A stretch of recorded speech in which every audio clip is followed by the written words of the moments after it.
The live TV, सच सबसे आगे। नमस्कार, द लाइव टीवी देख रहे हैं आप। मैं हूं हर्षिता सिंह। कश्मीर फाइल्स अब बस फिल्म नहीं रह गई, वो बीजेपी और संघ परिवार के प्रचार का एक औजार हो गई है। प्रधानमंत्री नरेंद्र मोदी उसकी तारीफ करते नहीं थक रहे, तारीफ पे तारीफ कर रहे हैं। बीजेपी सरकारें उसे सभी राज्यों में आप देखिए कि कैसे टैक्स फ्री कर रही है। असम सरकार ने फिल्म देखने के लिए बकायदा एक दिन की छुट्टी कर दी है सबकी, कि सब द कश्मीर फाइल्स को जाकर के देखें। अब हालत यह है कि अगर आप इस फिल्म की आलोचना करते हैं तो आप बस एक फिल्म पर अपनी राय नहीं दे रहे, बल्कि अगर आप कोई भी कमेंट करते हैं, कोई भी राय देते हैं, तो आप कश्मीरी पंडितों का विरोध कर रहे हैं। आपको ऐसे दिखाया जाएगा आप आतंकवाद का समर्थन कर रहे हैं और आप खुद भी एक बहुत बड़े देशद्रोही हैं। तभी कश्मीर फाइल्स देख करके आप इसमें कुछ सच्चाई दबाने की बात कर रहे हैं और इसके लिए आपको अब सजा भी दी जाएगी, आपके ऊपर कार्रवाई भी की जाएगी। और ऐसा ही कुछ हुआ है मध्य प्रदेश के आईएएस ऑफिसर नियाज खान के साथ, जिनको द कश्मीर फाइल्स पर ट्वीट करना और कश्मीर फाइल्स की तरह बाकी दंगे को लेकर के और दूसरे समुदाय पर हुए अत्याचारों पर एक फिल्म बनाने, एक फाइल्स बनाने की मांग उठाने पर सीधे सरकार की तरफ से, शिवराज सरकार की तरफ से नोटिस थमा दिया गया है। नियाज खान ने द कश्मीर फाइल्स को लेकर के पिछले हफ्ते ट्वीट किया था। क्या क्या ट्वीट्स थे वो हमने आपको दिखाए थे और पूरी स्टोरीज के ऊपर आपको बताई थी कि किस तरीके से भाजपा सरकार को उनकी बातें बुरी लगी थी। फिल्म के निर्देशकों को देश भर में मारे गए मुसलमानों पर भी फिल्म बनानी चाहिए, ये मांग की थी नियाज खान ने। उनके इस ट्वीट के बाद काफी विवाद हुआ था। एमपी सरकार में मंत्री नरोत्तम मिश्रा ने कहा था कि आईएएस अधिकारी नियाज खान अधिकारियों के लिए तय लक्ष्मण रेखा को लांघ रहे हैं। राज्य सरकार इस संबंध में उन्हें कारण बताओ नोटिस जारी करेगी और उसके बाद उनसे जवाब तलब किया जाएगा। और आज देखिए कि आज वही किया गया है। मध्य प्रदेश की शिवराज सरकार ने आईएएस ऑफिसर नियाज खान को कश्मीर फाइल्स पर सवाल उठाने, ट्वीट करने को लेकर के देश भर में मारे गए मुसलमानों पर फिल्म बनाने की मांग पर उन्हें सीधे सीधे आज शिवराज सरकार की तरफ से कारण बताओ नोटिस चिपका दिया गया है, उन्हें ये नोटिस थमा दिया गया है। राज्य सरकार ने उनकी टिप्पणियों को नफरत फैलाने वाला और अखिल भारतीय लोक सेवा आचरण नियमों का उल्लंघन माना है। नियाज खान ने खुद इसकी जानकारी देते हुए बताया है कि अब इस नोटिस को देने के बाद उन्हें कुल 7 दिन का वक्त दिया गया है, समय दिया गया है, उनसे जवाब तलब किया जाएगा। अब यहां सरकार का आप दोहरा रवैया देखिए।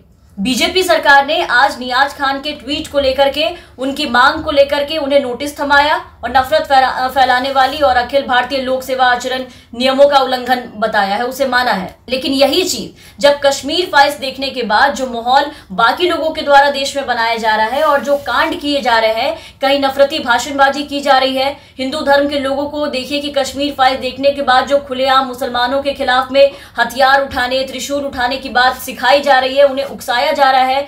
अब कश्मीर फाइल्स देखने के बाद उन्हें इसी तरीके से मुसलमानों के नरसंहार की बात जो बताई जा रही है सभा में, यहां तक कि बच्चों को सभा करके जो सिखाया जा रहा है, थिएटर में जो आरएसएस और बाकी हिंदूवादी संगठनों के लोग पहुंच करके एक माहौल बना रहे हैं, लोगों से नारेबाजी करवा रहे हैं एक समुदाय के खिलाफ, तो कहीं इस पे बोलने के लिए लोगों से इसे गुनाह बताकर जो नाक रगड़वाई जा रही है, जिस तरीके से एक बैंक कर्मचारी के साथ पिछले दिनों की गई अलवर में, माफी मंगवाई गई नाक रगड़वा करके, तो कुल मिलाकर के इस फिल्म को देखने के बाद जो बेहद शर्मनाक, खतरनाक और अमानवीय तस्वीरें जो निकल करके सामने आ रही है, जो लोग ये सब करते पकड़े जा रहे हैं, उनके वीडियो सामने आ रहे हैं, वो सरकार के लिए नफरत फैलाने वाला नहीं है, ना ही किसी नियमों का उल्लंघन है, ना ही माहौल खराब करने वाला कोई भी चीज है। क्योंकि ये सब वही कर रहे हैं जो बीजेपी सरकार चाहती है और बीजेपी राज में बाकी सरकारें, जो उनकी जो सरकारें हैं और जो लोग हैं, कर रही है।